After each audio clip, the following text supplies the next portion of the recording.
The Omega team had been preparing for this moment for a long time.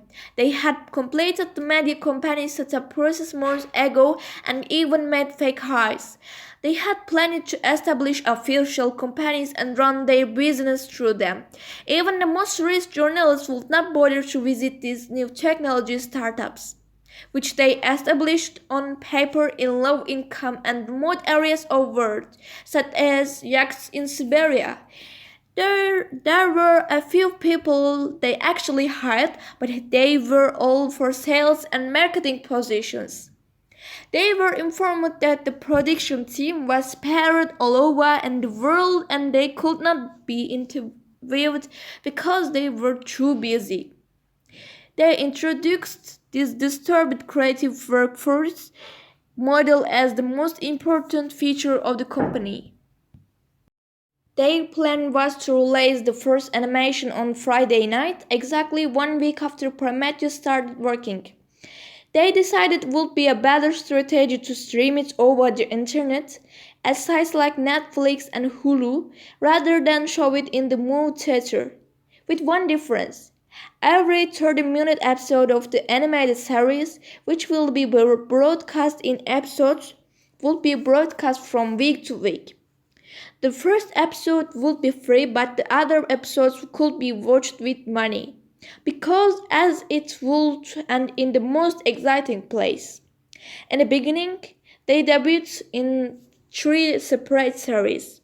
They identified different topics that might be of interest to different types of audience. In the first 2 weeks, Prometheus' filmmaking skills improved a lot. It coded more successful algorithms in character simulations.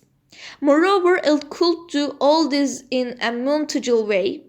When the animated characters spoke Turkish instead of English, mouth movements were optimized accordingly. Because these are cartoon characters, they were relatively easy to do. Prometheus was not yet able to create a realistic human face.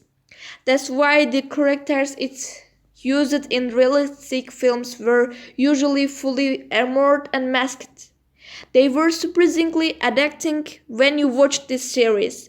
While watching, you could think to remember them from somewhere, but they didn't have exactly that like. The music was reminiscent of the other music made in past. The subjects were similar to those in other movies. These were set in such a dose that they blended with a kind of nostalgia and gave great pleasure. Ultimately, the Omega team comes to such a point thanks to Prometheus' artificial intelligence that we are witnessing in the biggest change in the world history. It's the first time that only one power has a say in the entire world. This is a fictional story, this is a fairy tale. Perhaps we will never know in the real world if Omega Team presses the Prometheus button behind closed doors, because our fairy tale still continues to be written. We, on the one hand, watch how artificial and real intelligence will bring the end of this tale. On the other hand, we once again understand that knowledge is the most effective force in the world.